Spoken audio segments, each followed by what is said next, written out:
Hey, Lydia. Hey there, Tom. How's everybody? Good. Hi, How you Lydia. doing? Hi, Carol. How are you, Tom? Pretty good. You? Good. Yeah, hanging in there. Hanging in there. Yeah. Missed the family over the holidays. That was sad. Yeah, I know. Oh.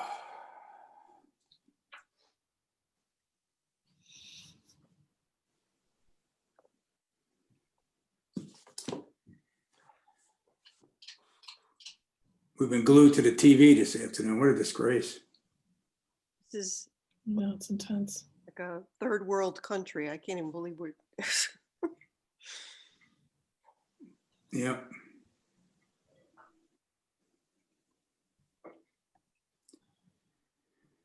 I never thought they'd get into the rotunda. I'll tell you that. Yeah. Hopefully they didn't damage anything. Somebody got shot, but I don't know. Yeah, it was a protester. I heard it was the Yeah. Capitol Police shot her. She was the first one through the door, I guess. Mhm. You ever think that would happen in the Capitol building? I know. Jeez. They did break, they broke in with broken glass. It's scary too because at night, things can get worse. And Yeah.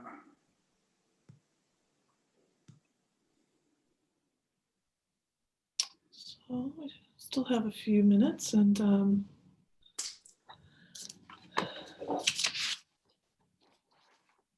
we'll sure that Meryl's on her way. There's Paul.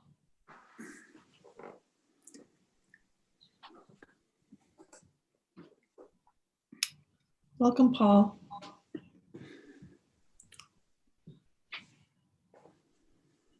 It's April.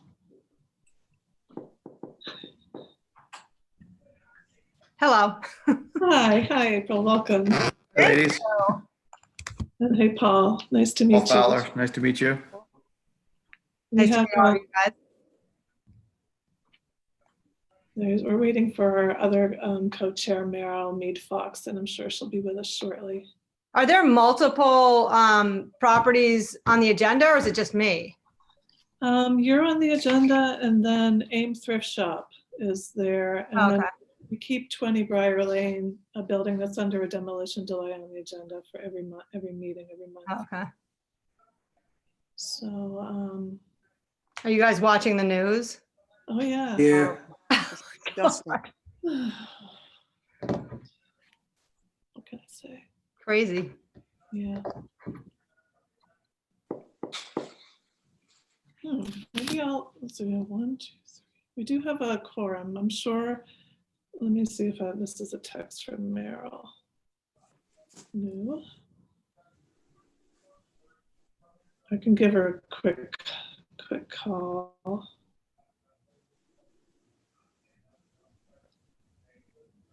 I'm sure she'll be on her. She's trying to access it, I'm sure. I'll mute myself so when I call.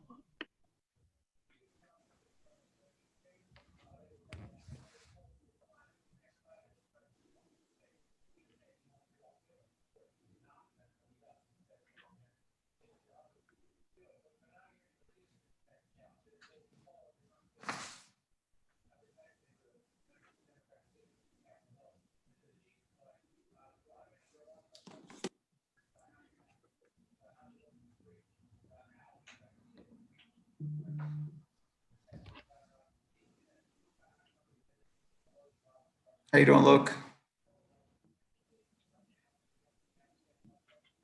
Hey, I'm good. How are you? I'm doing all right. Luke,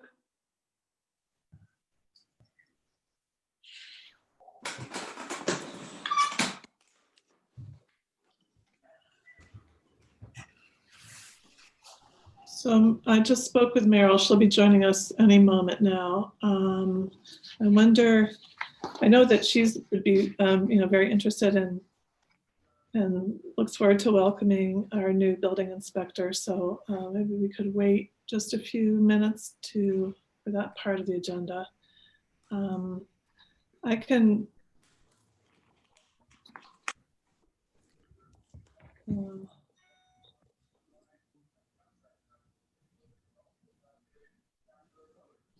Would you like to go on to 149 Commercial Street, or should we just wait a few minutes? You get an Why don't we idea. start? Why don't we start with 149? Yeah. All right, so is that okay, Paul, if we, Yeah, no, that's fine. Go Okay. ahead. thanks so much. So April, thank you for coming tonight regarding 149 Commercial Street, and your application was very thorough. We really appreciate it. If you want to tell us a little bit about the project, I can also pull up the PDFs by sharing the screen. Okay. So basically right now, I'm actually doing a different thing to the house. I am replacing the roof and I just shored up the front porch, which was completely sinking into the ground. So I'm just working on preserving the front of the house and doing whatever I can to keep it the way it is, but make it last longer. There's some rotted wood I'm replacing. So I'm just keeping the front of the house exactly the way it's always been, but shoring it up. But then I also wanted to do some kind of a little bit of a kitchen, family room renovation in the back of the house.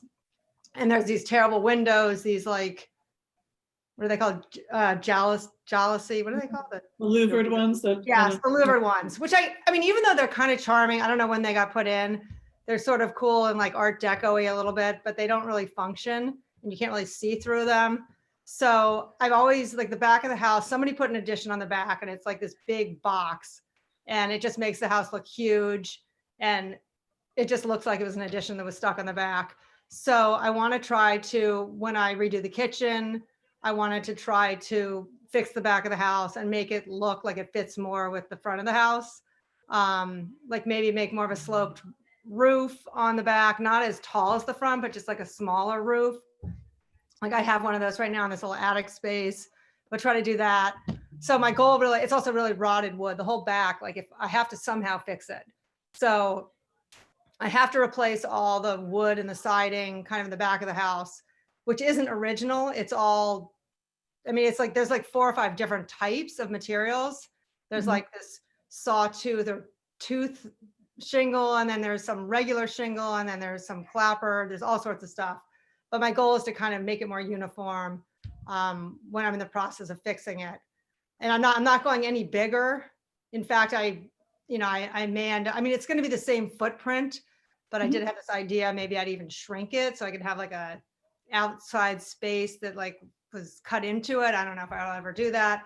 Down below also, because I am in the flood zone, when I do this work, I don't even understand it, but I need to put in that system so the water could theoretically come into the basement and go back out, even though hopefully the water never gets there because I'll be doomed if it does. But I need to put that in. And there's a garage below. So I'm kind of turning that garage into a screen porch where the water could come in and out. So anyway, that's kind of my goal. I'm sure I'll replace all the windows, but they're not, like the ones in the back are terrible. So I think they should be like nice double hungs. Maybe they'll be like 2/2, something that looks pretty and looks like original is my goal.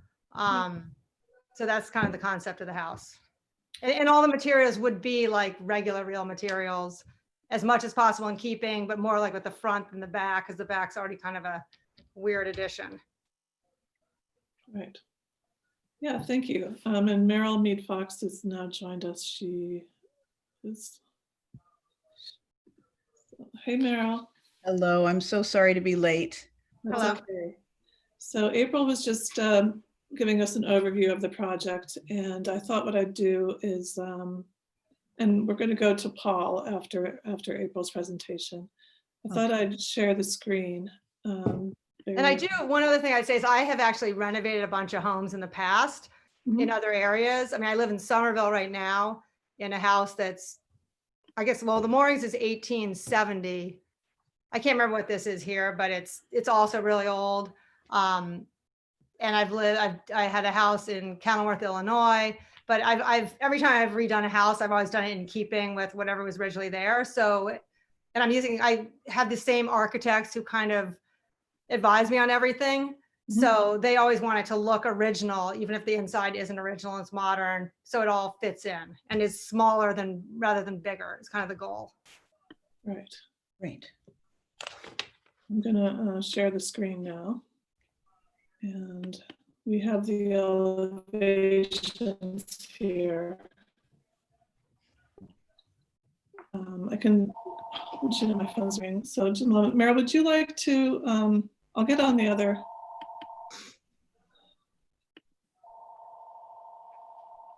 Let me mute myself and. Sorry. Well, April, maybe while Lydia's answering the phone, you could talk about the elevations. So this elevation actually, the builder, I mean, there was a builder I talked to who at one point talked about like this big vaulted ceiling. And I was kind of like, oh God, that sounds like new construction. And then I talked to my architect about it and she's like, oh yeah, that's terrible. We don't really want to do that. So the way she designed the back of the house, because she did these design drawings initially. So she, like you can kind of see it on the elevation to the right. There's just like this small peaked roof in the back. Right now it's just a big box. But so there's like that peak right there above the two windows. Mhm. So the idea is it just kind of, it looks sort of smaller. It kind of fits in instead of being a big box. And it's not super tall. It's not like we're vaulting the whole thing. We're just vaulting like a little bit of it. And right now there's actually this, there's like an attic right now that doesn't do anything that is the same height as that. So it's kind of, it's sort of where that flat part is. In fact, we're getting rid of it actually, because it's just bulk and there's nothing about it. And instead it's almost like we're moving it back. So it fits on the back of the house. So anyway, yeah. So basically that's kind of what it looks like in the back. And these windows are probably, there's way too many mullions in them. That's not really what they're gonna, oh, those are, I guess those are French doors. They probably wouldn't have that many mullions in them, but anyway, that's a little bit excessive. Mhm. But yeah. Okay, great, thank Yeah, you. I think especially, oh, sorry. I don't know if you have a picture of what it looks like now. Right now, also there, where the screen porch is, right now it's a garage. And so we're keeping the same footprint, but turning that into more of a screen porch instead of, we're just not gonna have the garage. I'll get to these pictures of the house.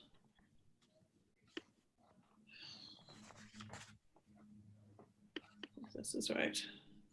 The other thing too is right now there's no staircase. Well, there is a staircase from the kitchen into the basement, but it is so treacherous. It's terrible. So in this project, there will be a new staircase that just goes down, which will be safer. Like right now it's unsafe. Good. Can everybody see these images now? Yes. Okay. Well, this is the area you're talking about. That's all the scaffolding on the, for the Mhm. roof at the front of the house. Right. Yeah. Good. Well, to me, it seems like a pretty straightforward project and an improvement. Yes, I agree. certainly would look better than what's there. It's just kind of looking, I mean, I just have never liked the big box. And hopefully it'll look less large. Mhm. And we're still like debating the whole material. I guess you guys, I don't know if you have anything to do with that or not. We're debating the actual shingle and the color. We sort of thought if we do like the white cedar shingle, that also might look less intrusive than like this big, huge white thing all the way to the back. So the front stays all original, but the back maybe is the silver looking shingle and seems more low key or something. We're sort of debating that. And it's appropriate to the Cape to have it in the back and be shingled. Right, exactly. And because it just looks so big right now. Yeah. Yeah, That's probably better for the wind too. The Right. salty wind that's Yeah. hit the Yeah. house. This door here looks like it's one of these, I don't know what this, That door is original and cool, and I'm sure it'll be used. And I mean, we're not planning on replacing it. okay, great. That's nice to hear. Yeah. Yeah, I'm sure those my are, brother would come and steal it from me if I was willing, but no.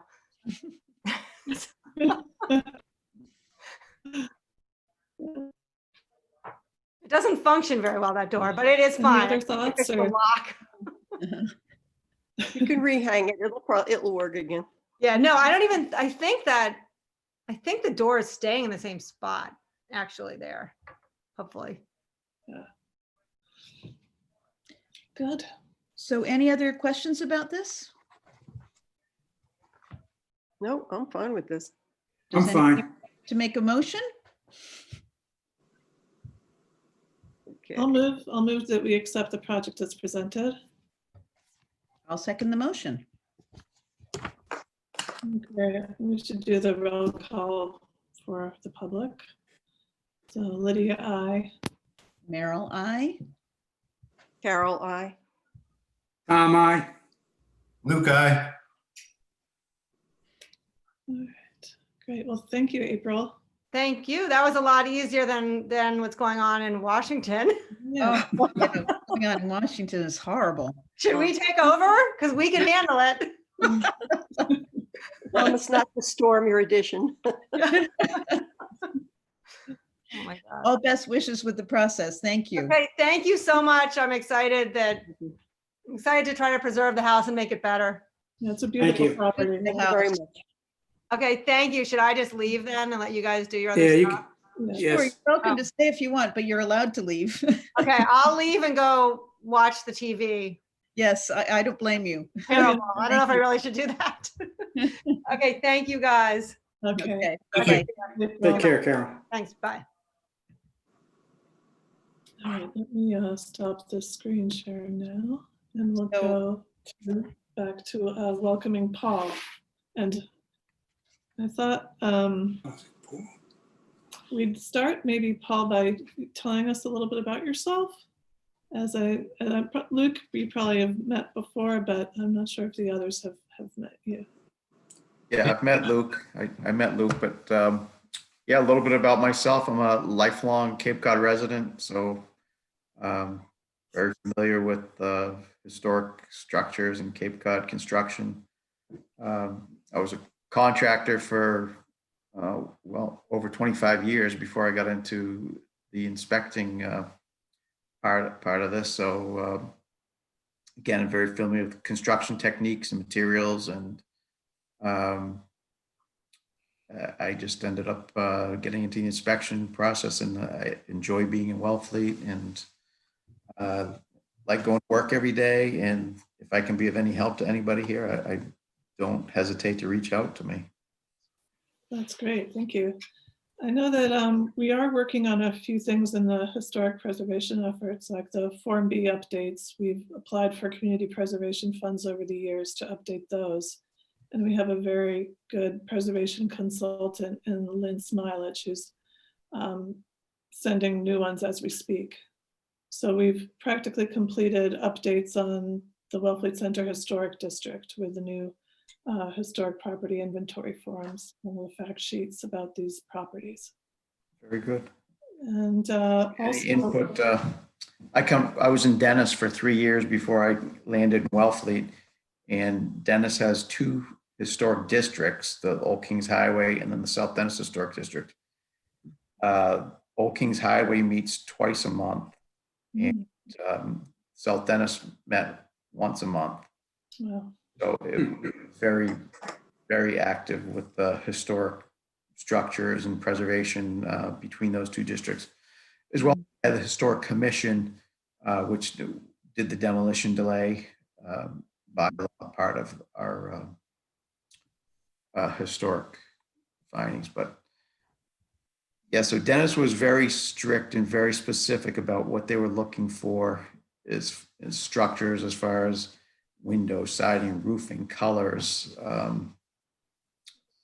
all the part of the building. So it seems like you're a little more flexible with as far as giving people design options than Dennis was. Yeah, that's true. And right now we do have that review process questionnaire that's posted on our website and is available, I believe, at the building department as well. That's the first document that we give, present to the public to help them in applying for review.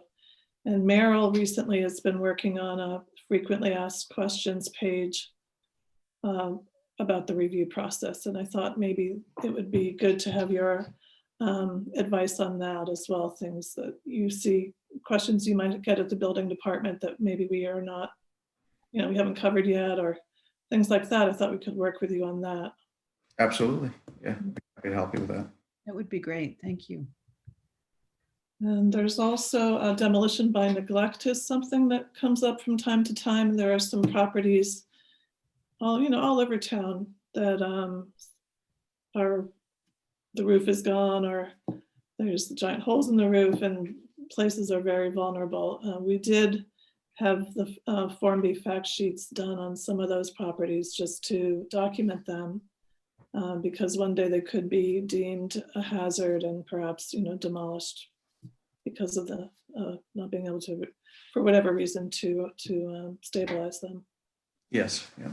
So that's another thing that's it's a difficult problem in town, I think. Yeah, we've encountered those, and they do come up. Usually at some point, somebody's going to complain in a butter, or somebody's going to complain about an unsafe structure. And then that's when we get involved, contacting the owner, and hopefully we can work it out with the owner that it's agreeable to them to take the structure down. Yeah. As far as I know, there are no abandoned properties in Wellfleet. Like the properties are all, really, they belong to families, or they belong to people. They're not just left. But maybe that's something we could do an inventory of that, just to figure it out. There are structures that we could identify which ones are in danger of becoming unsafe. Mm-hmm, mm-hmm. Yeah. And those are some of the points that I was thinking of making. So maybe, I don't know about others. I don't really have anything else, but I'm happy to answer any questions if anybody has any questions. Well, I was wondering if you tended to go to the meetings of the Historic Commission in Dennis. I did not. Most specifically because we would usually end up enforcing, if there are any historic violations, we'd end up on the enforcement part of it. Mm-hmm. Wasn't really, I didn't think appropriate that we would weigh in on any discussion about what was decided upon about it. It's really up to the board to decide what they want to approve or not approve. And then usually the building department's charged with having to enforce any violations, or if there was something overlooked, that we would end up getting involved in it. But as far as what's approved and not approved, it really wasn't for the building inspector to weigh in on. Okay. I think there's probably, oh, sorry, go ahead. Oh, I think there are probably times when we would seek your advice on things, or when there's a particularly difficult or challenging problem that comes up. I know that a previous building inspector would attend from time to time, but that's not saying that that we're requiring that. And he didn't weigh in. He was just more there to observe the process. Yeah. Yeah. Mm-hmm. Yeah, I'd be very interested in, certainly there are going to be times that I would like to know what's going on with a structure, as far as what your findings are on it. Typically, we send a Attend, memo. but not, obviously not a voting member, and wouldn't really get involved in the discussions as far as what's appropriate or not appropriate. Sure. But if anybody has questions about materials or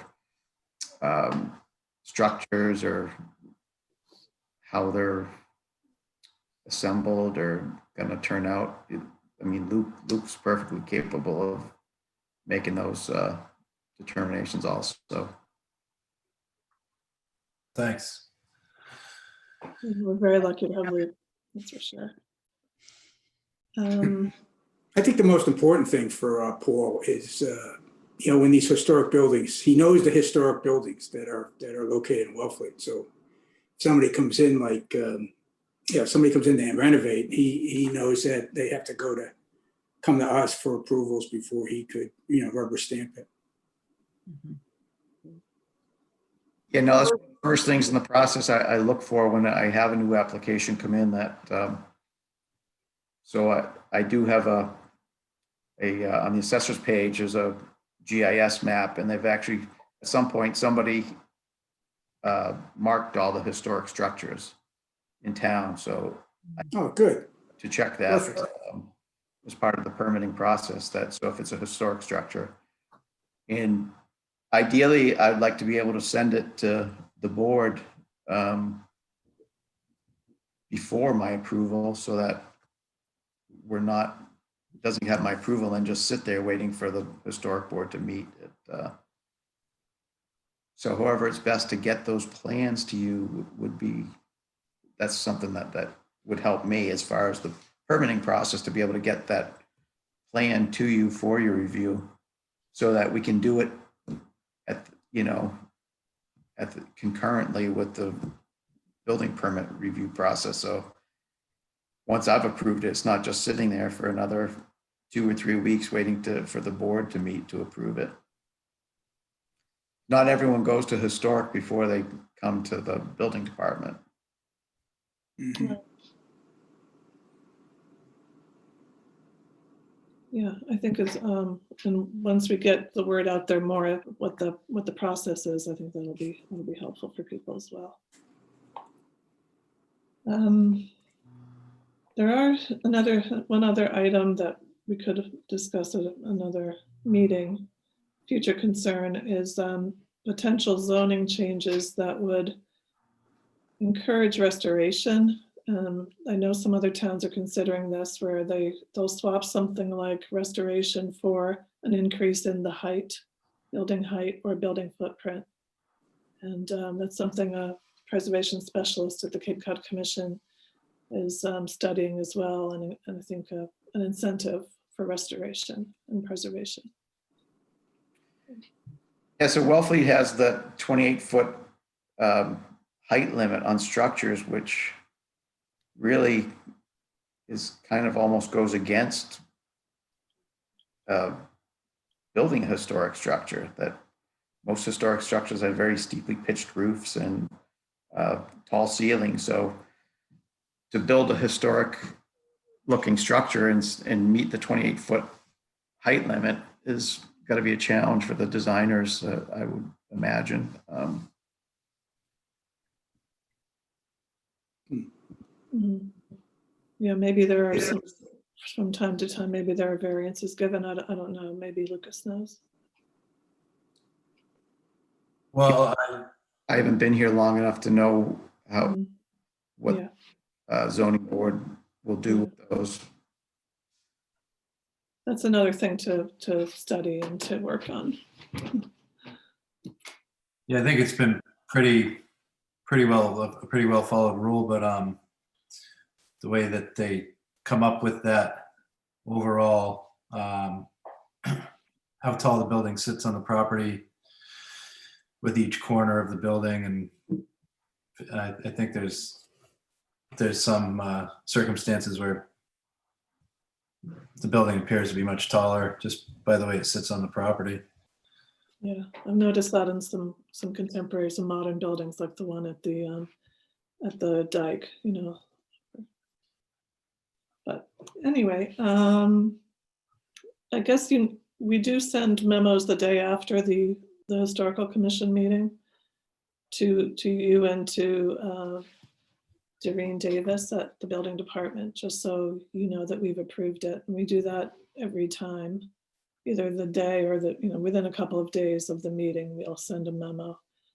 Yeah, that'd be very helpful. Mhm. Good, we'll do that tomorrow, the next day. The 149 commercial. So I think basically we don't want to keep you, too long. We know it was really great to meet you. And Yeah, it was nice to meet you all. Yeah, good to meet you. Thanks so much for attending the meeting. We Okay. look forward to Welcome, Paul. communicating All further. right, good luck with the rest of the meeting. Thanks for your time, Paul. okay, so it's just us chickens now. We So, have- Oh, sorry, sorry. go ahead. so AIM Thrift Shop is next. Who's presenting that? Yeah, let me just, it's Tom. Let me, just to give you an update, you guys approved, or we approved, the 2/1 windows for the 6 that we were trying to replace. Mhm. And with the contingency that both Lydia and I sent in disclosure form into the select board. Lydia's got there in time, mine didn't. Lydia got approved. There's no conflict of interest. And mine is waiting. Hopefully it's on the agenda next meeting.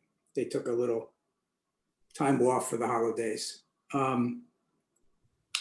But at our AIM board meeting, a new board member asked whether or not we considered the Prairie Window.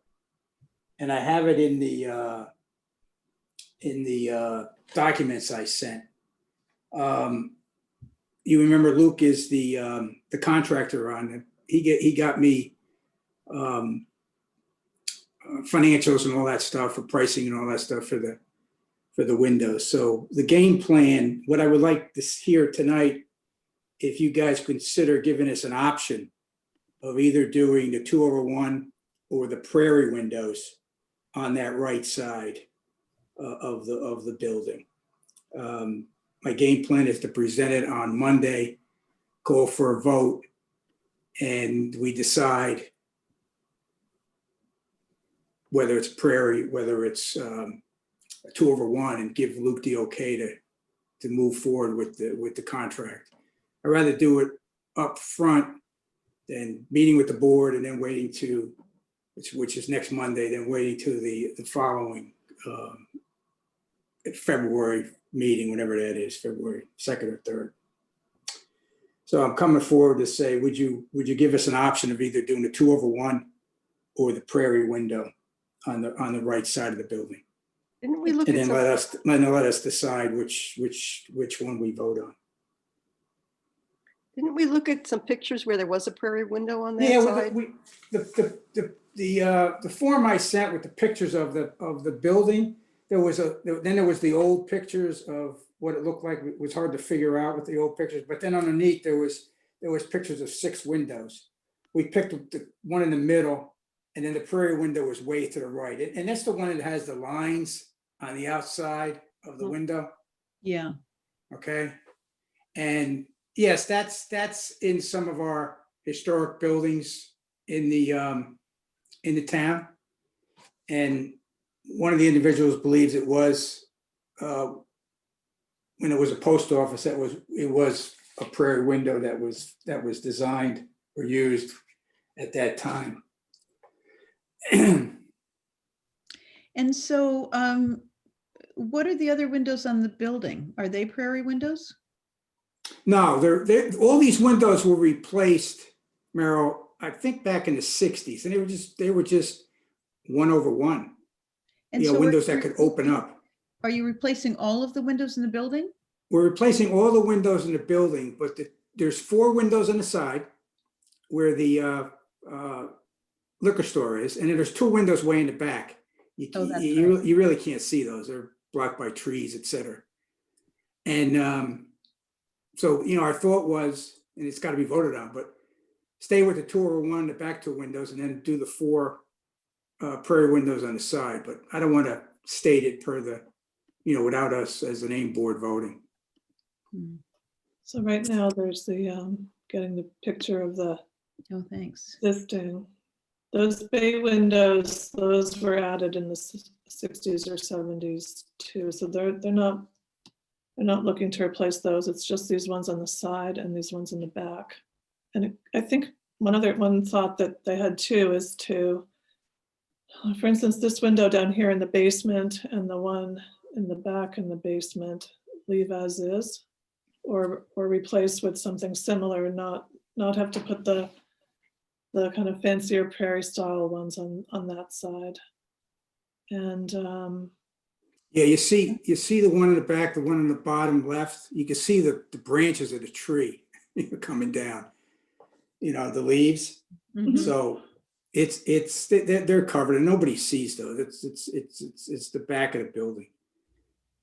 We're really concerned about the ones on the right side, that when you're walking down the street, you can see those. And so from the inside of the building, do you see the two that are on the upper floor?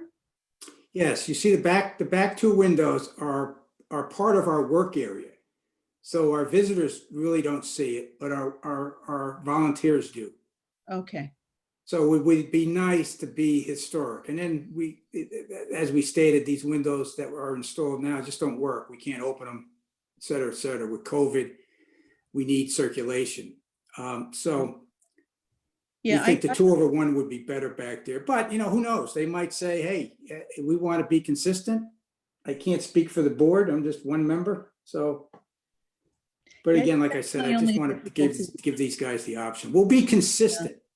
I think consistency, Matt, I don't want to do a Prairie Window on the right side and then a 2x1 and another Prairie. That's not right. Well, that's my concern about it, is if you do the 2/1 on the back and then you do the Prairie on the side and then you have the windows in the front that are different as well, it just seems like, I don't know, it seems a little overstimulating. My preference would be to have the same windows everywhere. But I don't know There how is, people yeah. feel.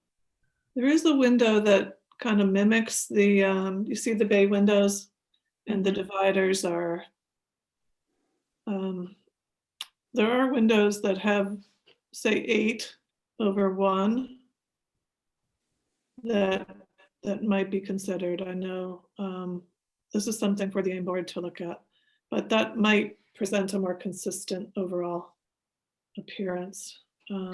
It's funny, I don't have trouble with the 2/1 because they're so prevalent in Wellfleet, and it makes sense that the bay windows are different, but I just have trouble with having a different window on each side of the building, which is what this proposal feels like. Mhm. The example of the Prairie style window was that they Anderson supplied to us was their that was their go-to example of what they consider a Prairie style window would be.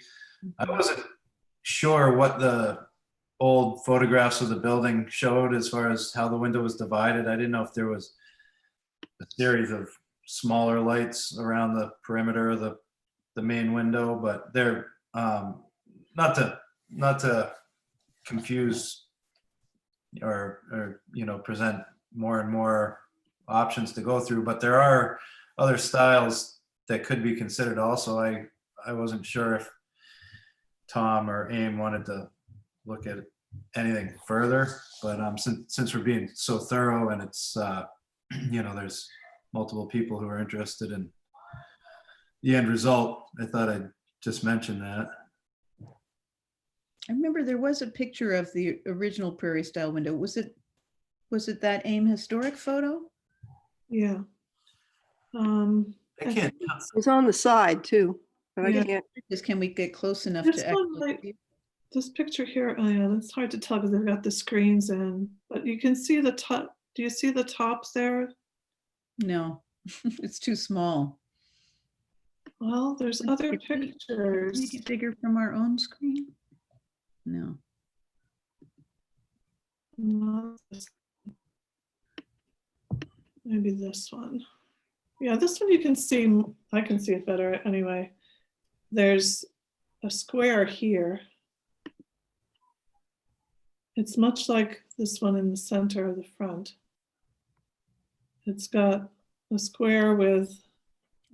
Which one are you looking at, the number You- 3? Looking Yeah, at we number don't- 3. We can't see that, Lydia. It's very small. Okay, It's let only me, about 2 by 2. all right, let me stop the share there and then go back to it. This picture and this up.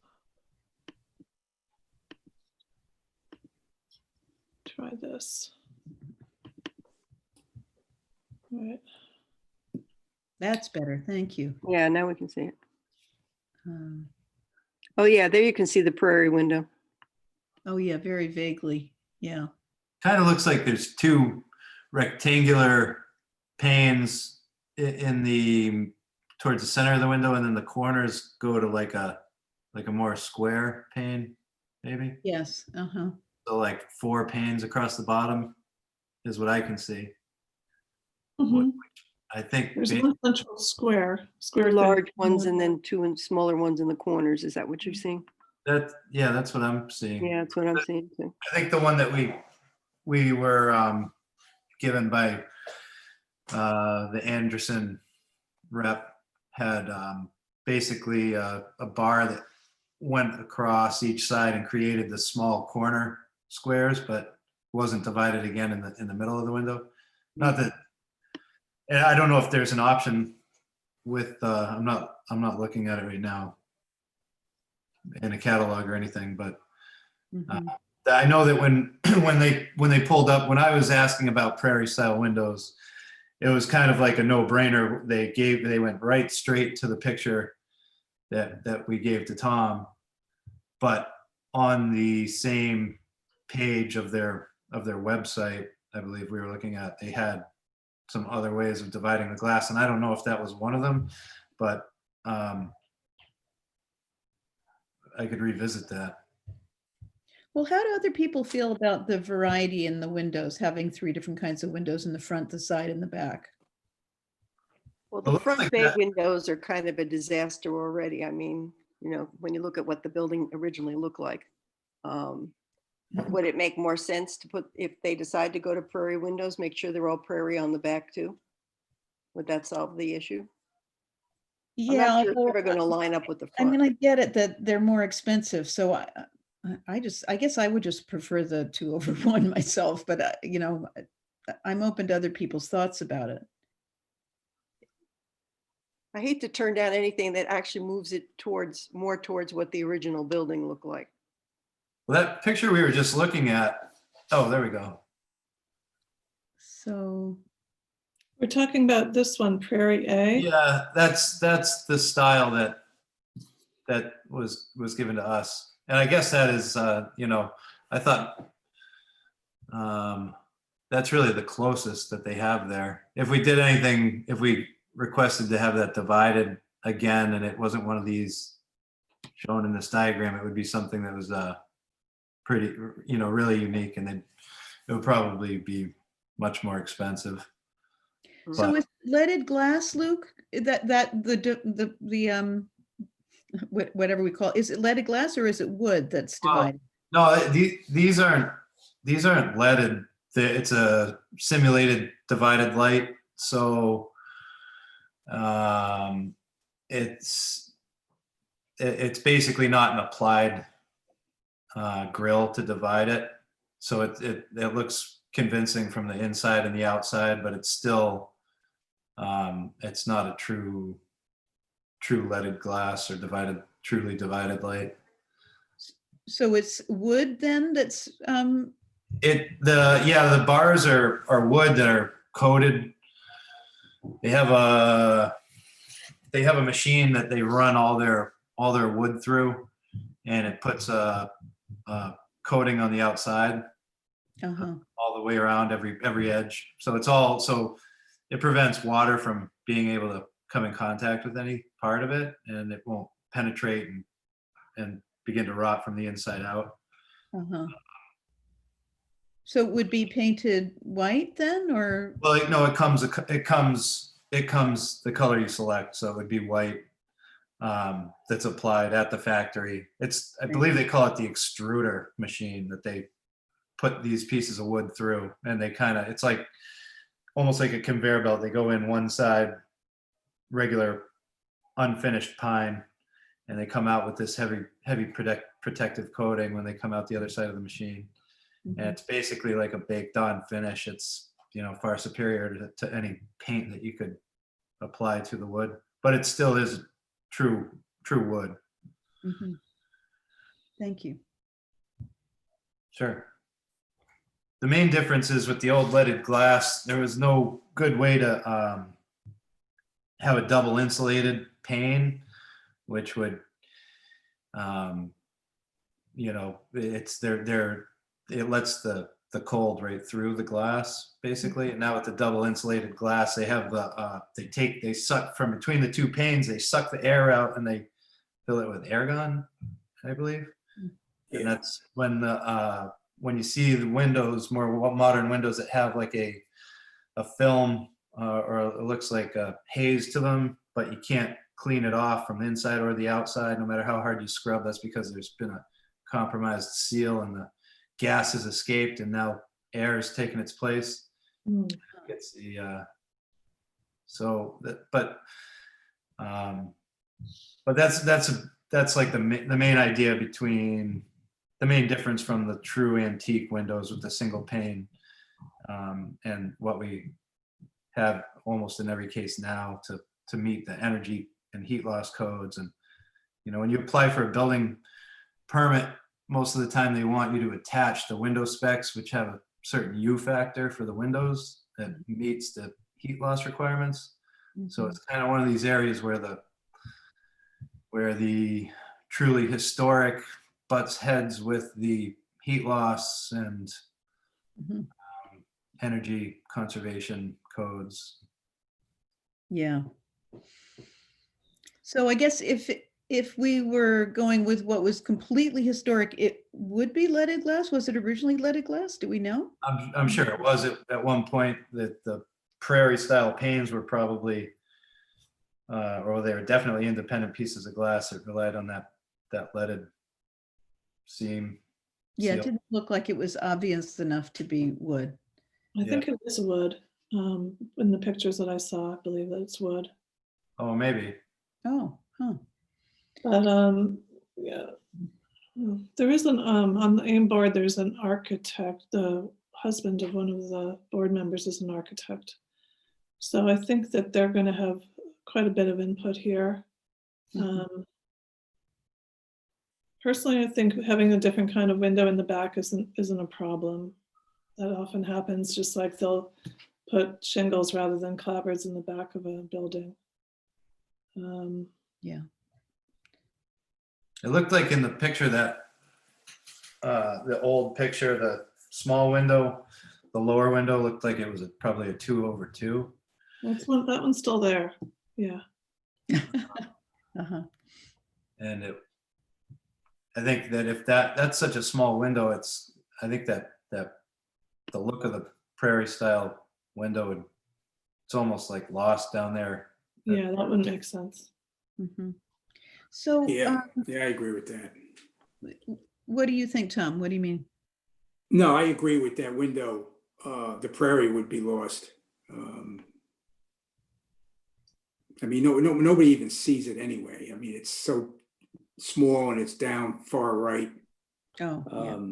I think the important thing is the 3 top windows on the side. And I understand, Meryl, your point of being consistent. But the back windows, you're going to see from the inside. I don't know, maybe that's being consistent, but from the back, the public will not see those windows. I think sorry. I think what Lydia mentioned with the architect, I got a note from Nancy the other day that said they're in favor of 2/1. So they didn't even want to discuss the Prairie windows, but we'll see what happens Monday. You might be seeing us again, in other words. Yeah. So anyways, my thought would be, you know, you already gave us the approval of 2/1. Do you give us the approval to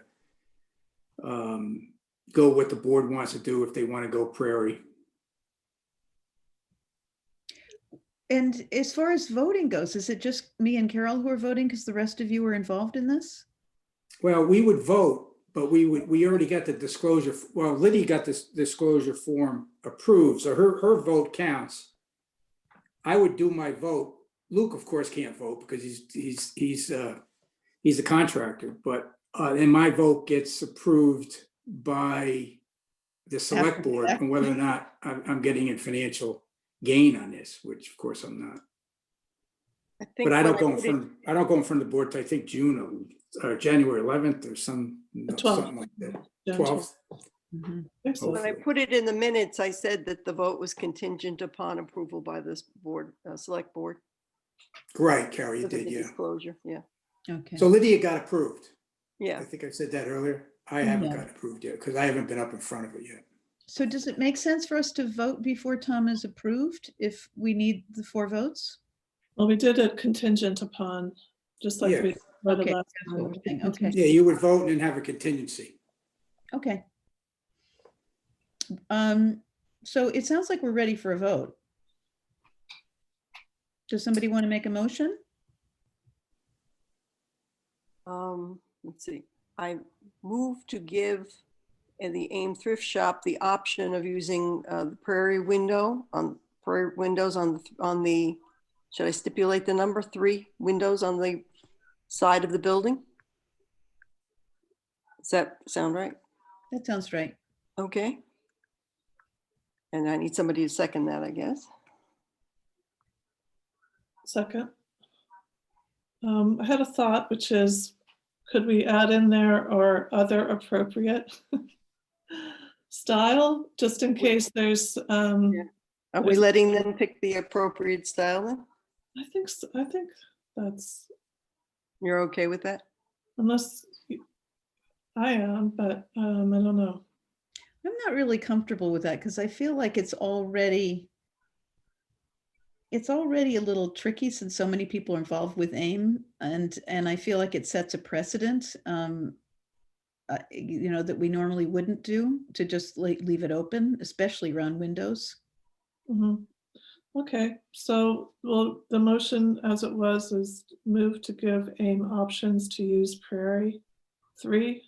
Was 3 Prairie style? Was I that guess, it? or the 2/1. Do we want to say that so that it's clear that it could be either one? Mhm. Yeah. Option of 2/1 or the Prairie style windows on the side.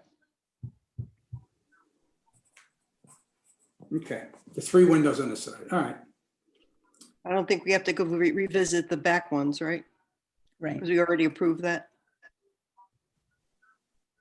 Well, we already approved Move that. 2/1 for Previous those. the Yeah. January meeting, or the December meeting, I guess.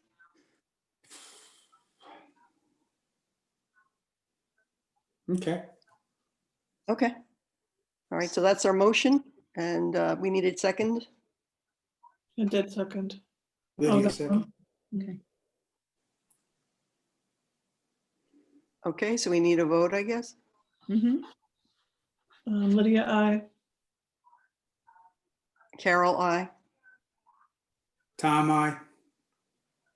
Meryl, nay. Hey, So you have okay. a majority.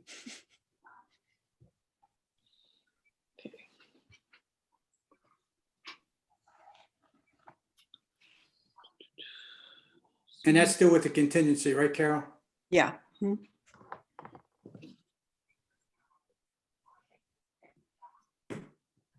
Okay, thank you. Okay. Thank you. So let's see, the next item is the draft letter to the ZBA. And I'm sorry, I think I may have sent you more than one letter for the ZBA. The most recent one is the one that, well, I don't, so there, Lydia and I've been working on letters lately about 20 Briar Lane, partly because it seemed like both the, well, let's see, when I attended the last ZBA meeting, they did mention that we had voted for a demolition delay, but I didn't make any kind of a verbal statement at the meeting. And somebody from the Historical Society did. And part of me felt like it might have been better just to make a clear statement about where we stood. I think partly just because I keep feeling like it's important for us to get the message out about what we do, because of how the hearing went, et cetera, et cetera. And so, so I was thinking it would make sense to be prepared anyway if there's an opportunity to say something about why we did what we did and what we've done since that vote. And then in a way, similarly with the Provincetown Independent, they had, you know, an article about 20 Briar Lane. And I thought doing a letter to the editor might be an opportunity to educate the public more about what we're doing and why. And so I think, so the letter we wrote to the Independent is much shorter than the letter.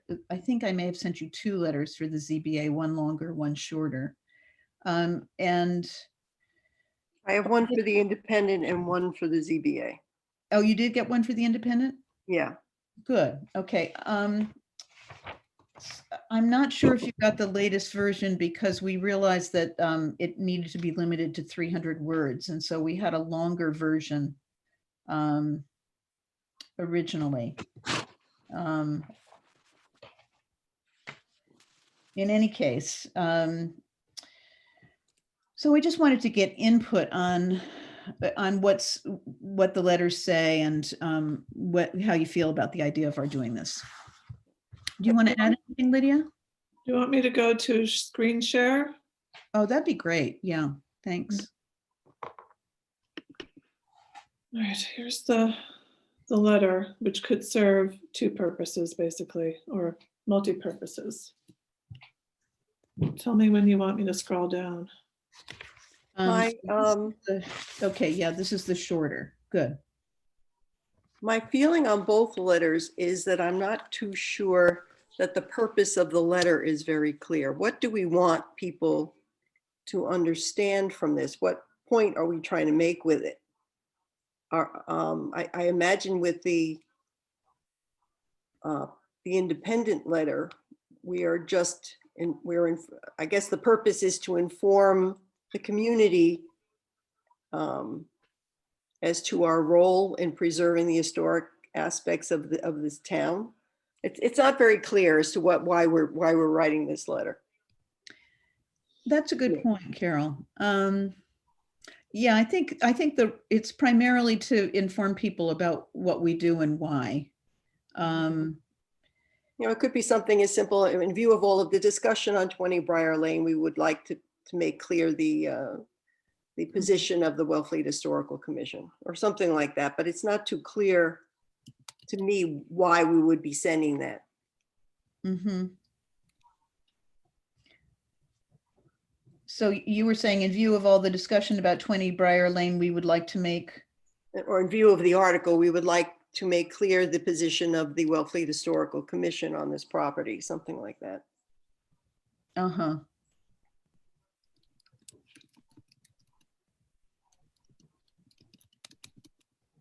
I have no problem with that. Mhm.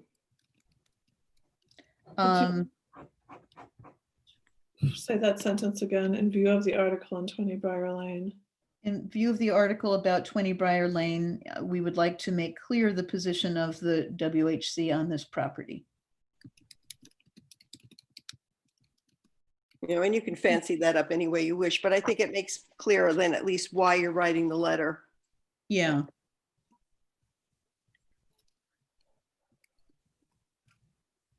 I have it there at the top now. Great. Thank you, Lydia.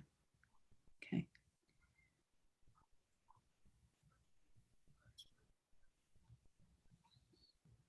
And I think it is important because a lot of people have half-truths. Mm-hmm.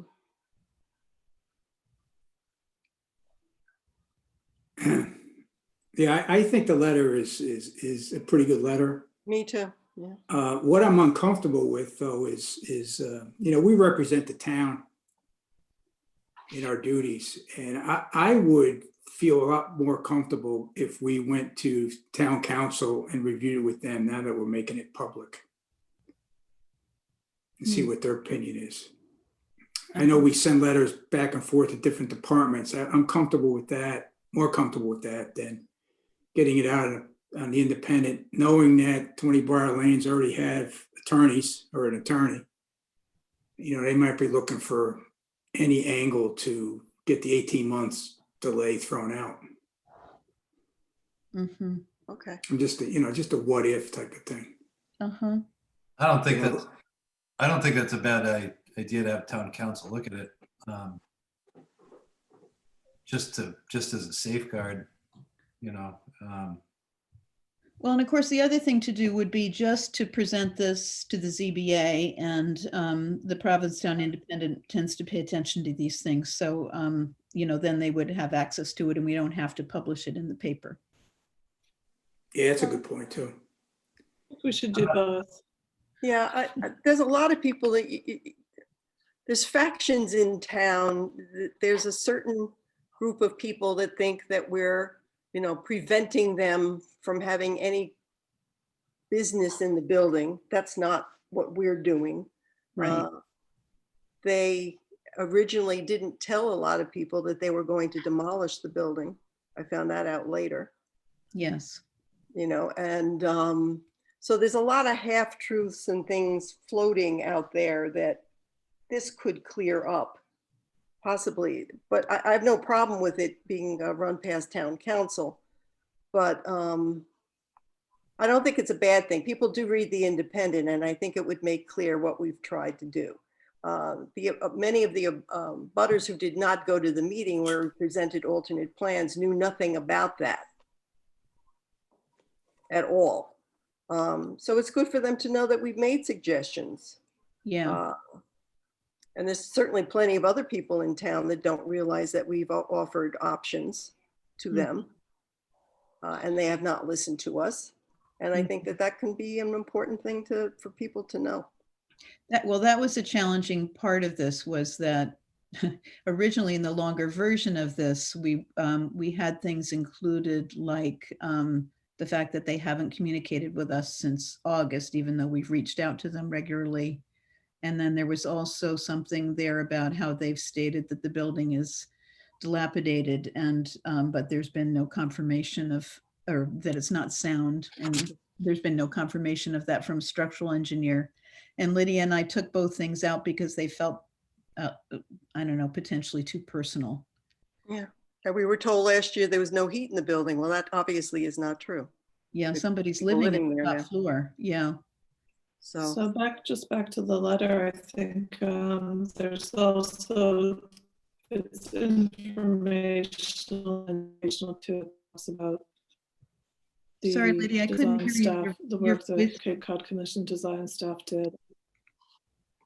I'm sorry, Lydia, I The couldn't. letters, and you know, okay, I'll repeat what I was saying. Can you hear me now? Yeah.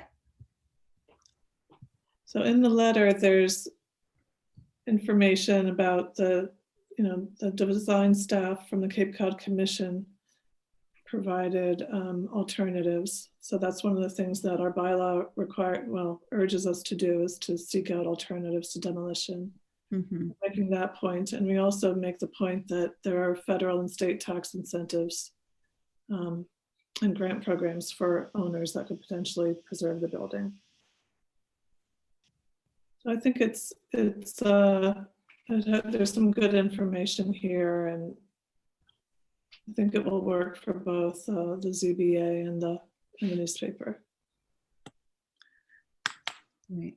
I'm Oh, not sure that- I'm sorry, I have one other question, which in terms of thinking about the purpose of this, I did wonder whether it would make sense to inform the public about when the next ZBA meeting about this is, if they're concerned about this issue.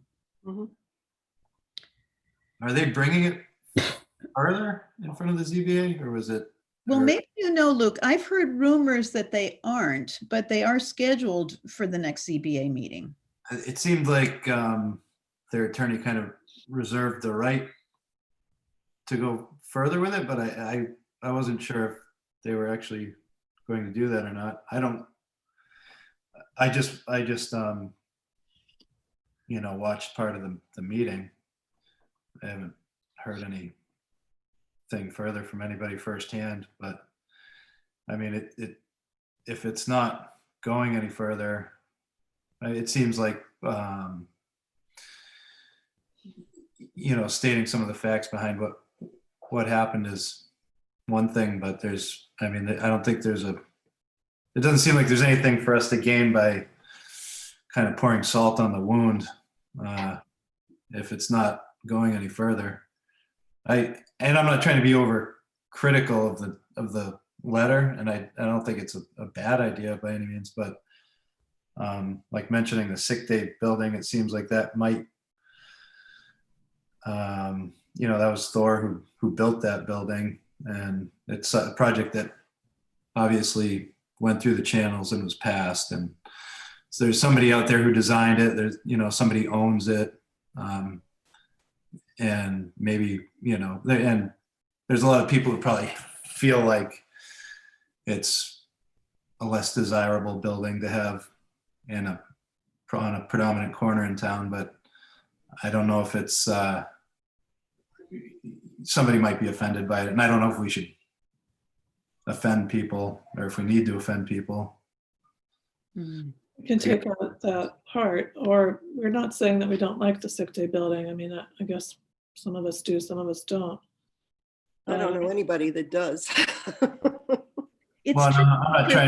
I'm not trying to suggest, for or against the design of it or anything. That's kind of what my point, I guess, if I was trying to make one, is I don't really see anything to gain by kind of taking a jab at a project that's already gone through the proper channels. And but that's just me. Mhm. I hear your point, Luke, and I think, frankly, I think it's a good one. I guess the reason that that I phrased it that way is I think a lot of people haven't seen the design of what they're planning to replace it with, and I do think it's descriptive. To me, it looks exactly like the sick day building, and so it seems like if people are going to visualize this, it's a way for them to visualize it. But I hear what you're saying, that it's potentially problematic. No, I understand your point. I think it's using it as a reference is, everybody knows what the sick day building looks like, and Yeah. it's just, I'm just thinking there's somebody who sat down and designed that building, somebody who owns that building, somebody who built that building, and Mhm. it doesn't necessarily go to potentially offend some people over a building that isn't the building we're talking about. Seems not 100% necessary to me, but Yeah. I totally understand your point as using it a point of reference. So I remember that Lydia, in a previous communication, had said it. Let's see, a large imposing building. Do you remember what you said, Lydia? No, you'd have to look at the letter. Something about it being boxy and unappealing or something like that. It was, yeah, it might be an easier way to go. It'd be very hard for anyone to argue with that. Of course, that's also critical, but we are yeah. critical. That's inappropriate in an historic district. I think that's the way it was phrased. Yeah. So we could say that a large imposing building that we believe is inappropriate for a In a historic. historic district. Yeah.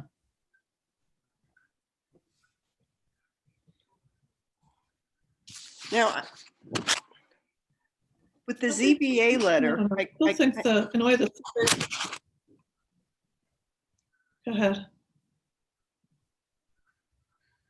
with ZBA letter, I have the same issues with the lack of purpose. What is it that we're trying to get them to do by sending them a letter? Oh, I wasn't going to send them a letter. I was thinking when I attended the ZBA meeting, they kept saying, does anybody else have anything to say? Okay, I see. And because I hadn't prepared anything, and also I felt like I would be representing the WHC, I didn't feel comfortable saying anything. But Right. I thought if they did that again, that it might be an opportunity to just talk about our perspective. Right, because I think it's sad that there's no expectation that the planning board and the ZBA and the historic commission work together with a similar viewpoint. Mhm. And I know that your husband brought this up, and we've talked a little bit about it. And we really should be on the same page about preserving the historic character of the village. But from what I've seen, neither the planning board nor the ZBA feels that that's in their purview. And I think that's too bad. I think we should be working together on this. You know, I, if they did tear down the building and we can't stop that, then they should be looking to at least put something in there that seems historically appropriate looking, Mhm. which apparently they're not going to I do. didn't want to get into any critique of the design. I think they Right. go just by the buck. I thought the planning board was supposed to do that myself, but that's, or the ZBA, I don't know which one, or both. you Don't they know, have to kind of charge to look at the appropriateness of structures? I don't know. I don't know enough about them, honestly. yeah, can I, Meryl, Lydia? Yeah, go ahead. Can I, you know, at the select board meeting that that Lydia and I sat through, I don't know if, I think it was after Lydia, you got approved. But there was a discussion, I think it was around shellfishing and the harbor master.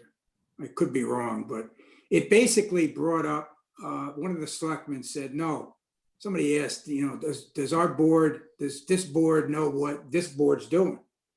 And one of the selectmen said, yeah, all our boards are linked. They're all tied together. They're all on the same mission. And I'm like biting my nails. No. And I'm like, you gotta be kidding me. You guys aren't, my aren't God. privy to really what's going on. So I don't know. I don't want to throw a grenade in the room and walk out, but I think in our annual report, do we mention that we wish there was more cooperation with all the other boards? I think And so. get these individuals to start, wait a minute, we're not really paying attention to each board and everybody's going on their own.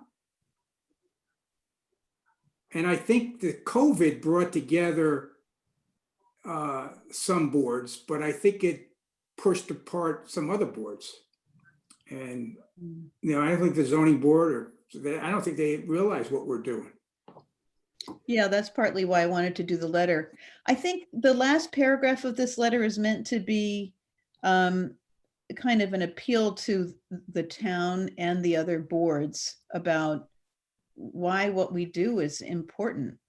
I suppose we could add a sentence saying, you know, we would like to see the ZBA, the planning board, and the historical commission work together to preserve historic buildings in Wellfleet, something like that. Or the historic character of the town or something along those lines. Yeah, I I agree with you. like that better. Yeah, The historical character of the town, yeah. Mhm. yeah. I think quite honestly, I know there's some Yes, work being I'm done. concerned. I know there's been work being done by others to say that, you know, there's all these small towns have way too many boards. Because it's getting out of hand in some people's views. So I think the select board, I know they got tons of things on their agenda, but I know a lot of them spend time with the Shellfish Advisory Board. There's always two on our meetings. Yeah. We have never had a selectman in our meeting, at least my 4 or 5 years on this board. Mhm. We never had a selectman. So I think they pick and choose. I think I would like each one of them to pick 5 or 6 and they, you know, they're our go-to selectmen.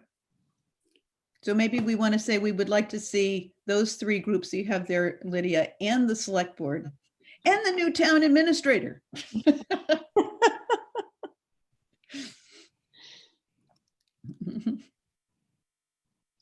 I guess I just want to go in a way back to the points you were making earlier. Why don't we start with, you want to get it to the town council? I think that's fine. I think the ZBA and the planning board, they work with regulations, at least the zoning board does, and I'm not sure about how the planning board works.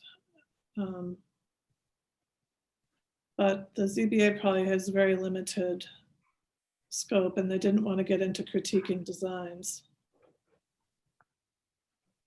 That was my impression too. I got and I did watch both the planning board meeting and the ZBA meeting. And as Carol mentioned, my husband's on the planning board. He's a relatively new member and he did make a statement when they considered well, they didn't even really consider 20 Briar Lane, but when they briefly mentioned it, he said, you know, could we make a statement in support of preserving the historic character of the town? And I think Jerry said, oh yeah, but I don't think it's a priority. I think you're right that each board feels that they have their own purview and this is our purview.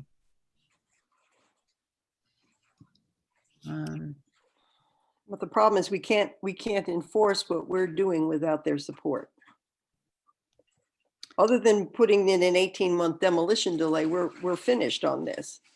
And we have no control over what building goes in there. And that's where I think they need to step up and step in. Mhm. Or this town's gonna look pretty terrible. Yeah. Well, and I get, you know, I guess I wonder how this works in this town. You know, I'm the newest member, you know, in terms, not only in terms of on this committee, but in terms of how long I've lived in town. But I wonder if it if it makes sense for us to talk privately to people on those other boards, or whether it's a good idea to go public with this kind of a value. I think that's the point of the Provincetown Independent. It's responding to an article, you know, quite a large article in the paper. Mhm. And this is a reply to that. I think it's good policy to reply or to have a response. And I don't think it's too, I think it's a balanced letter. Mhm. Even the, you know, the part about the appearance of other buildings nearby. I think getting it to the town council would be good and kind of take it from there. Okay. So are you saying, Lydia, that you would prefer to leave the sick day description, or? I do. I think because it's a reference. We're not saying, you know, oh, the sick day building.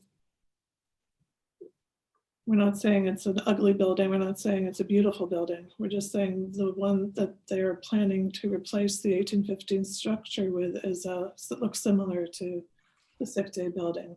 Mhm. Yeah, we're talking more about them not wanting to tear it down rather than complaining about the design, even though we do have concerns about Right, the design. right. And I have concerns, Yeah. frankly, about having two buildings that look very similar to each other around the corner from each other, that are both, I think, unsuited for a historic district. Mhm. Just one more point about the historical commission, ZBA, planning board, and et cetera. Getting something in the paper is a good way to communicate, get something across to them, and also can send it to them. We've sent the zoning board and the planning board all of our all kinds of materials about 20 Briar Lane with very little response, but that doesn't mean, I think we're doing the right thing. We're doing our job. Right. Do you all think it's overkill to say the select board and the new town administrator? I do. I would take this out altogether. Oh, really? Oh. Yeah, and maybe send each of, you know, is it germane to the rest of the letter? I don't know. Mhm. Well, it would be for the ZBA, but maybe not the Provincetown Independent. Mhm. Okay, so this, I think Say it's this very last germane to the paragraph. ZBA. mhm. I'm sorry, what did you say, Carol? I said, I think it's extremely appropriate for the ZBA letter, maybe not for the Provincetown Independent. I see what you're saying. Okay, yeah. But would you do all of them? I wonder if maybe we should just have the first three. I would do the first three. Yeah. Yeah. I was getting a little excited there. Come on, It's usually people. my Let's work job. together. Okay, so this will be, you know, slightly the version will be cleaned up a bit, but Yeah. Okay, so should we vote on this, or, and are we voting that we are going to go before town council before we? we can vote on it. I think there's general consensus that that's a good idea. If you want to vote, we can vote. Okay, so do we need a motion or do we just do it? I don't We know. I think we just do it. I think you just Okay. do it. I'm not sure we're voting on the letter, really. Okay. Because the letter probably is 99% chance it's gonna change a little. She'll, or he'll, I think it's a she, she'll tweak. Uh-huh, I okay. never given a letter to an attorney that they didn't tweak. Right? Yeah, okay. So Lydia, I guess you and I can just talk about how to go about that. Sending it to the town council. I'd be happy to make. the Yeah, we decision. can, I think you're supposed to send it to the town administrator. I don't think we do direct things with town council. It has to go through the town administrator first. They're Oh, the ones that will present it to the town council. Okay. That's what I remember anyway from a recent issue. Is that what we did when we did the When we held the hearing and there was. a- roof on the slate Oh, yeah, roof on that's right, that's right. Preservation Hall? Yeah. That's Took right. It months, had to didn't go it? through. I think we went through so- Dan, uh-huh, okay, because he weighed in. okay. Yeah. So this could take a while then, in other words. Well, it doesn't have to, we'll see. Yeah, okay. All right, so that covered 20 Briar Lane. And the next thing is about the frequently asked questions. I guess I can just say Lydia and I have been, well, I guess I primarily, well, we both been working on kind of adding things to our portion of the website so that people have more information when they look on it about how things work. And so we've been working on frequently asked questions, and I sent a draft to Lydia today, and we still have more work to do on it. Did you want to say anything more about it, Lydia? Well, I can bring it this on the screen. I'll just ask I'll just read what the questions are so you get an idea. What is the role of the Wellfleet Historical Commission? How does the Historical Commission carry out its responsibilities? How do I know if my property or the property I'm buying is under the jurisdiction of the Historical Commission? Would an expansion addition to my historic structure be subject to review?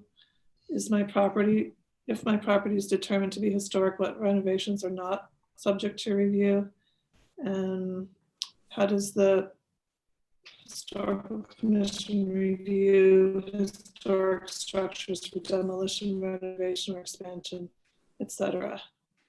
Those are some of the frequently asked questions. And I guess, Meryl, you've heard towns, historical commissions frequently asked questions. And maybe we can also check with the building inspector at a certain point to see if there's been other questions that haven't been covered here. Great. Thanks. Any questions or comments? No, it's a good idea. Well, all right. So that's that. Okay, so that's that. And then the next item is the annual town report. And that I sent earlier. Anne Price, when she was on the commission, she did such a wonderful job with these reports. And this one's a tiny bit long, so it has to fit on one page. Let me just see where I get this in front of you.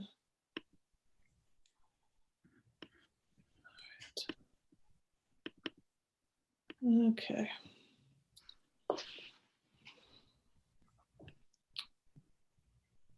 Did you have a chance to read it before the meeting? I scanned it, but I didn't really have time to.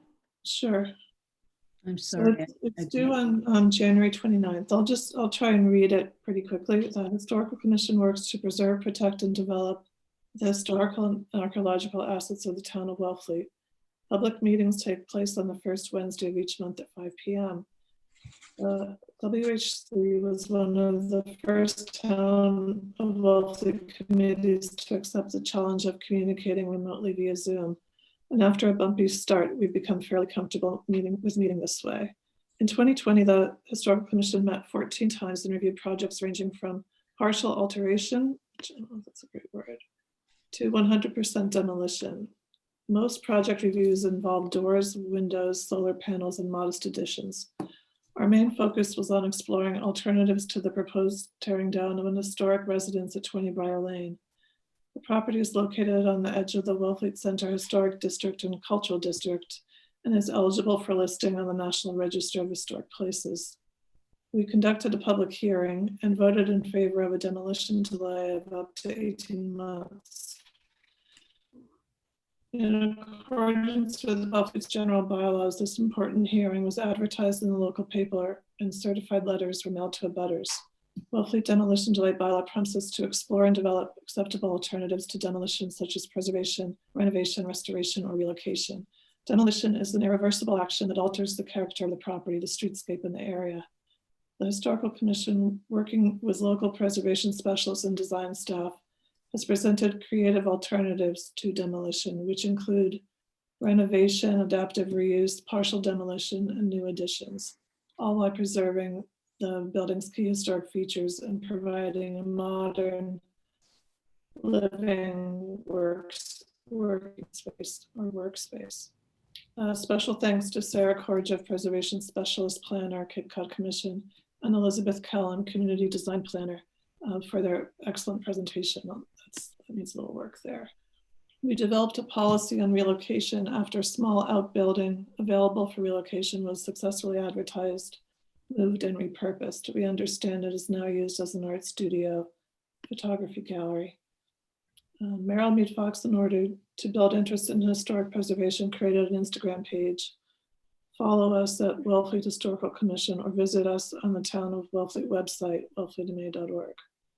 And then there's, we can add notes here about comments we made on the cemetery gravestone restoration and maybe the Route 6 Main Street Sidewalk project. We thank Anne Price who served many years as secretary, and also Nicholas Watkins.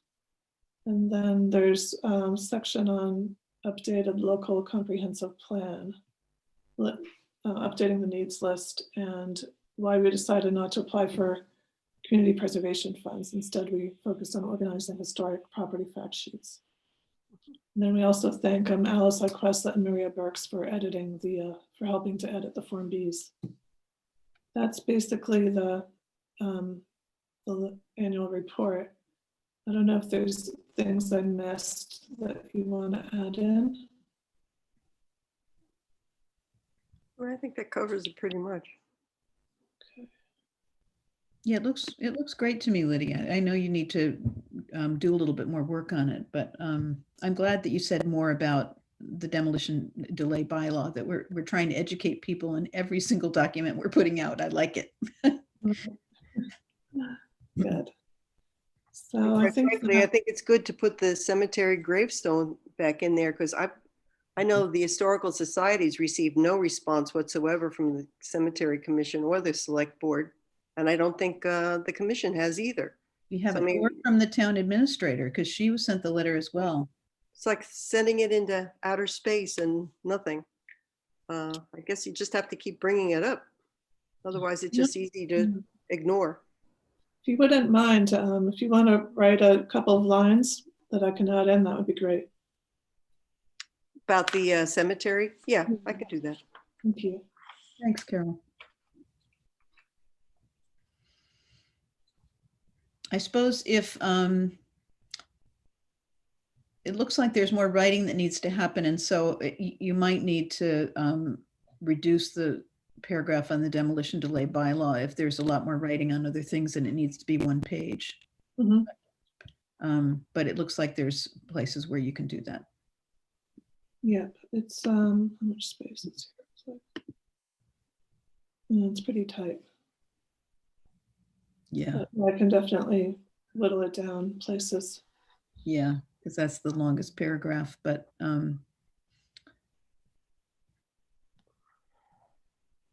I suppose the other thing we could do is we could send the letter that we're planning to send or present at the ZBA, we could send it to the select board as well. Mm-hmm. Because I guess the other thing I've been thinking about is that I know my husband's on the Energy Committee as well as the Planning Board, and I know that the Energy Committee at least has gone before the Select Board more than once to just let them know about what they're doing. And I don't know if that's a common thing for committees to do, but it seems like it would be good at least for them to hear what we're doing in some form, either for Lydia and I to go before them and read something like this, or just send them the letter. I think it's a great idea, and I think they appreciate that. We do send them a select board our minutes every month. Uh-huh. Oh, that's good. I didn't know that. Oh, Lydia, who am I supposed to send them to now that Courtney? Well, there's Rebecca Eldridge is the person. Okay. Rebecca, I hear, is now out. She's had an operation, and so I have a feeling there's somebody else in her Mhm. place, but I think this pretty soon they should have a full-time person in that role. But that's something we can ask, and they they always go to the town clerk. The minutes go to the town clerk, Jennifer Conchal. So I should send it to Jennifer? Yeah.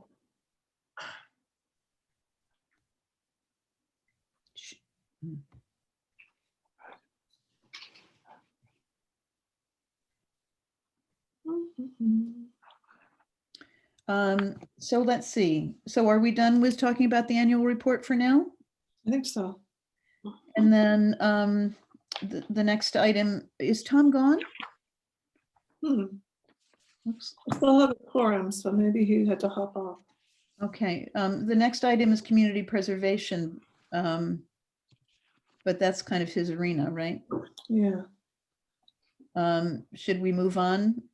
Well, yes, community preservation historic plan and Form B update. Do you have any information about that, Lydia? Well, Lynn sent in 10 more Form Bs that need to be looked at, and they're in the Google Drive of the Gmail account, Wilfrid Historical Commission at Gmail. Uh-huh. So that's kind of the news. So how do you want to handle that? We could divide it up again. Mhm. Not sure if that's. I suppose if it's only 10, maybe the three of us could divide it up. Mm-hmm. I have trouble getting into that, but I'll try. Maybe they could be printed by the library again. They've been really good about that. That'd be fine. Oh, what happened to what I gave you for Eric Drave? Did that go to him or? It did. Yeah, it did go to him. Okay. And since it's only, let's see, let's figure out how to divide them up. So let's see, so we should do 3, 3, and 4. Okay. Do we want to draw straws on who gets 4?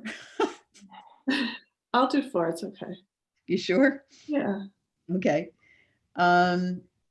So I would be happy to print out 3 for Carol. That'd be fine. Thank you. I just, And, Carol, give well, me your address so I know where to drop them by, or do you want to come pick them up at my house? Up here? I can pick them up because quite frankly, they send everything to Providence and it takes a week or more to get them. Oh dear. Okay. So I'll call you, Mhm. or should I email you because I don't have your phone number? Yeah, email me. It's probably better. Okay, and email you. Okay. There's too many And phone Lydia, numbers. do you want to assign who gets what addresses? Yeah, not right now though. I'll do it when I'm. All right. So do you want to just send us an email about it? Yeah. Okay. I can send the Form Bs themselves, Okay. attach them, or you can look at them in the drive. But for Carol, if she, Well, I can print them off if they're not in Gmail. The problem is Gmail. Okay. If they're not in Gmail, I'm fine. So could she print them out directly from the drive? No, she can't get into that. She's not comfortable using Oh, I it. see. Okay. Okay. Then I can just do that. And so just let me know which ones you're assigning to whom, and then I'll print them out. Sure. Okay. And then correspondence and Instagram is the next item. Anything about correspondence? We haven't been to the mailbox, so I don't know. There are Form Bs that Eric Dre dropped off at Town Hall that they're going to get over to the library to go into the binders there. These are ones that were already sent to the Mass Historical Commission. Okay, great. So there's a number, from what I understand, it's quite a lot. Uh-huh. And the library is reducing contact even amongst their staff and everything, even more than before Mhm. because of the recent spike in COVID cases. So there's very little, back and forth basically. And in terms of getting the mail at the town hall, I think we have to figure out a way to get word if there is any mail. We can ask, I think, the town clerk to have a look, or the principal clerk. Mm. And that's maybe something that Carol could do as secretary. Call I them. am not willing to go to town hall, No, not to go there, but to ask them if there's mail. but then who picks it up? I'm not going We in there. can let one of us know, maybe let one of us know, and then we can make arrangements. if Is it's Tom, important. Tom's out of town, so he's not picking up the mail anymore. Mm. He wasn't gonna do it anyway. Yeah, it's just more, do we have stuff in there? All right, who do I have to Are you call? okay with picking up the mail since you're in town, or is that a problem for you? Well, it's yet another thing that I feel I need to do, and I do a lot, so I'd like it if it could be shared. Yeah. The thing is, if I pick up the mail, who do I deliver? It doesn't make any sense for me to keep it. Yeah, maybe find out if there is mail and see if they're willing to look in our folder. Who do I talk to about this? You can call the main number at Town Hall. It's 508-349-0300. And then who? And then Well, you can talk to maybe Jean McLaughlin. She's the principal clerk up on the second, used to be the second floor. I think she's still actively there. Okay, I'll find out if it's there, but I'm not going, that they refuse to follow COVID rules, and I will not go near them and endanger my husband. That's perfectly understandable. I just want to find out if there's mail there. We can't enter the building. usually what they do, Carol, is they just leave it in a packet in that, they have that kind of metal mailboxy thing on the outside by the back door. They just leave it in a packet there for you. Okay. So, but I get you're not wanting to endanger your husband, and I'm sort of in a similar position because of David's open heart surgery and not having had that and cancer, and I'm not going to do both. yeah. Not taking it. We didn't go home for Christmas for this reason, or Thanksgiving. Yeah. So no, I'm not going there. If it's something that you Um, want me to do, I could volunteer to help with that. However, if it's picking something up, I'd be all right with that. That's I good. don't think we get a lot of mail, and one of the things in the frequently asked questions is that we're saying that people can drop off stuff there or mail it there, and I want to discourage that. We want to get things by email, ideally, but there might be something from time to time that goes there that we're not aware of. Mhm. And I feel like calling the town hall is a simple thing that can be delegated to some of our other members. Mhm. And it's addressed to, It would be addressed to the Wellfleet Historical Commission. I really think there's not going to be a lot there, but it's one of the things we're supposed to do is look at the correspondence. So well, that's fine. I can, if you want me to make the call and then follow up by picking stuff up, if we have anything, I can do that. I'm working in Provincetown all week, but I could do it like Monday or something if that. yeah, I don't think there's any rush. It could be done once a month. I don't think we really need to do it more than that, or just finding out what kind of stuff is there. They might be able to describe what's there. I don't think there's going to be plans there, for instance, or large drawings, but there might be some mail from the Mass Historical Commission, things like that. and, or You know, inquiries, you know. I feel like I should probably do this. I really appreciate your offer, Luke, but I know that you're busy, and if you're in P-Town all week, you know, I'm here and I'm retired. You know, I can do it. Well, either way, I mean, if I can help and you would like me to, I will. You all do quite a bit as it is. So if there's a simple task I can help out with, let me know. Otherwise, it's fine with me if you want to do it. But you know, but I want to pull some weight if there's something I can do. And I also, yeah, I know I'm skipping around, but for the Instagram, I do have a number of photos that I have in order. I just am trying to figure out how to attach a verbal description, or if I should just print out something to give to you with describing what you're looking at. Do you have an iPhone so you could send them to me as a text? I can send the photographs themselves, but most of them are. I have a whole slew of old tools that were used for building houses in the early 1800s. I love that. That's great. But I don't have a good description attached to those photographs of what is what and used for what. So that's what I was trying to find time. I actually have been sitting on it for a little while, and I just haven't put it together. You know what you could do if it feels like it's too time consuming is my husband's a woodworker. So you could send me the pictures and then I could go through them with him and see if he can figure out what they are. Okay. And if they're ones that he can't figure out, I could ask you about them. Okay. All right. Unless you want to write up a description, which I don't. No, that's fine. I mean, I'd like to get you what I have anyway. I just was sure that that it would be more helpful if there was something attached with it. Well, yeah, it'd be great if you could write it up, but if you can't, that's fine. Feel free to just send them to me and I'll see if he can figure it out. Okay. What I'm doing is, well, I'll tell you that later.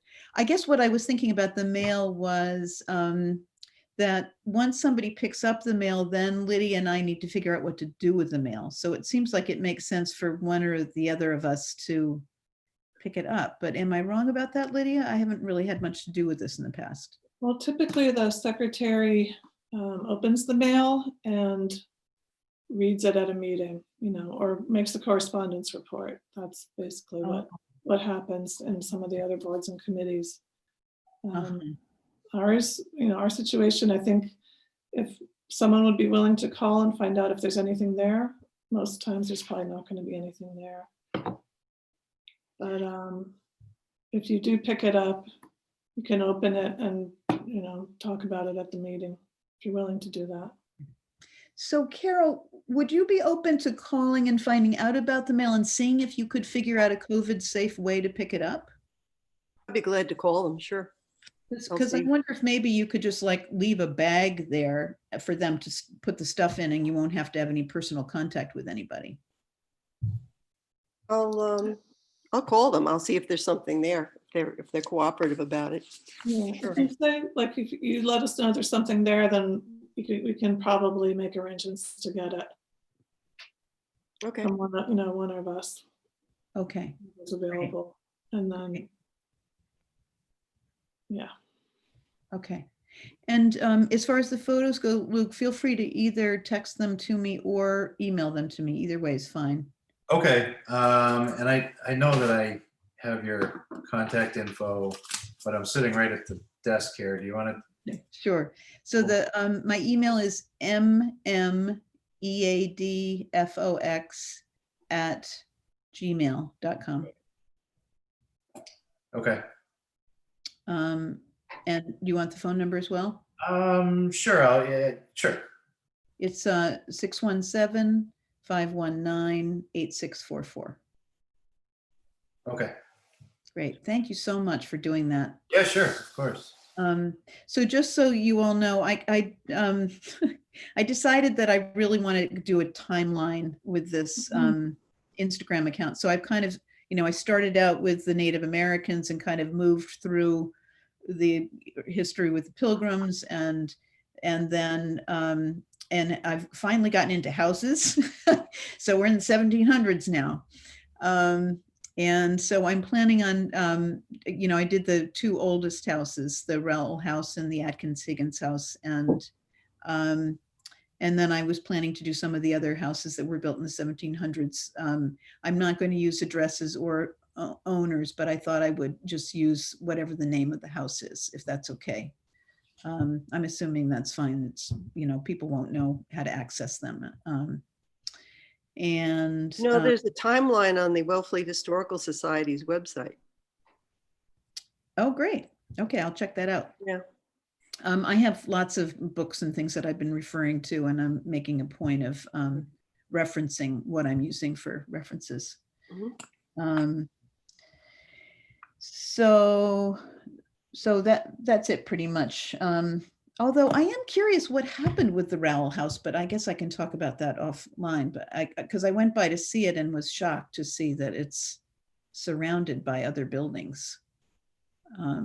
So I guess did the Historical Commission exist when that happened, or do we not have any jurisdiction over what happens around an old building? It never came before us since I've been on. Well, they were smart. It's not attached to any of the other buildings. It's just surrounded, but it's Encapsulated kind of in a weird way. yeah. So it was sad to see. I didn't include a current picture of it. I included a lovely old one from a book. Tom wrote that he lost power in his house. Oh, interesting. There's not a storm. Not here. He's I think in New York State. New York. Oh, okay. that's right. Okay. So I had a thought about the Luke's photos, which is, it might be fun for the public to suggest or to write in, like, what is this to it? They can respond. Oh, that's a good idea. Yeah. They do that at the And then historical. I have to consult with Luke to answer. You could say, I think this is a plane or something. What do you think? Or, Uh-huh. That sounds great. Okay. I know you know what a plane looks like, but anyway. Yes. Yeah, some of them are pretty, it's hard to figure out what they are if you're not familiar. I didn't know what some of them were at first when I came across them, and there's some interesting May stuff. not know. Yeah. So feel free to send me a list. Okay, so the next item is membership. Lydia and I have been working very hard on this, and we've been talking to people and writing letters to people, and we'll keep you posted about what comes out of that. But we're hoping we have 2 regular openings and 2 alternate openings right now. There was a list in the newspaper, I think it's the Independent, of committees in Wellfleet that are looking for members, which is almost all of them. And but the Historic Commission was not on it. Oh, well, that would be another thing. We could put that in the newspaper. And we could put it on the letter that goes to the select board.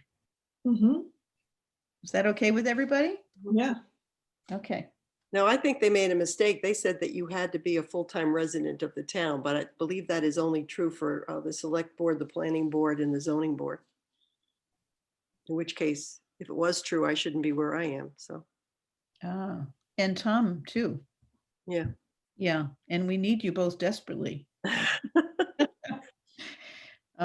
Finance board, I think those are the only ones. Because I did ask questions about that when I came on. I said, I don't know if I meet the criteria, but they are very happy to have part-time people, and they did not state that way in the paper. Huh. Which is foolish. I know Yeah. you're not supposed to miss more than 4 consecutive meetings in a row. That's kind of an automatic suspension if the chairs decide to enforce it. Well, there are a lot of people who go back and forth. Yeah. You know, if you just have one meeting a month, it's not impossible. Right. So I think the rule is about 4 consecutive meetings. It's And now, especially since it's remote communications allowed, I think there's more flexibility. Mhm. Okay. And then the next item is minutes. And I thought your minutes looked great, Carol. Okay. Thank Me you for sending them out ahead of time. Do we need to vote on the minutes? I forget. We have Yeah. to approve them, yeah. I Okay. move to approve the minutes from. I second the motion. I vote aye. Aye. Aye. Aye. And then accounting, that's Tom, right? And our next meeting is February 3rd. Yep. And we can now adjourn and go see what's happening to our nation Yeah, or our family. a little. Yeah, I'm pretty much in the dark. I walked in the door about 10 minutes before the meeting. Oh, Yeah, I'm curious. to see what's going you on. might want to take a look at the news. There are Trump. There's a Trump mob storming the Capitol. Mm.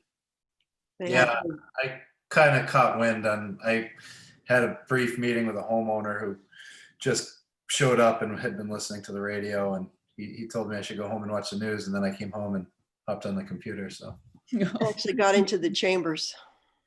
They had wow. to evacuate the representative. Huh. Yeah, it's not good. Yeah. So, but hope you get to have dinner and have time with your family before you have to check on the news. Yeah, It's time for I move to adjourn at 6:48. Okay, I second the motion. you're here.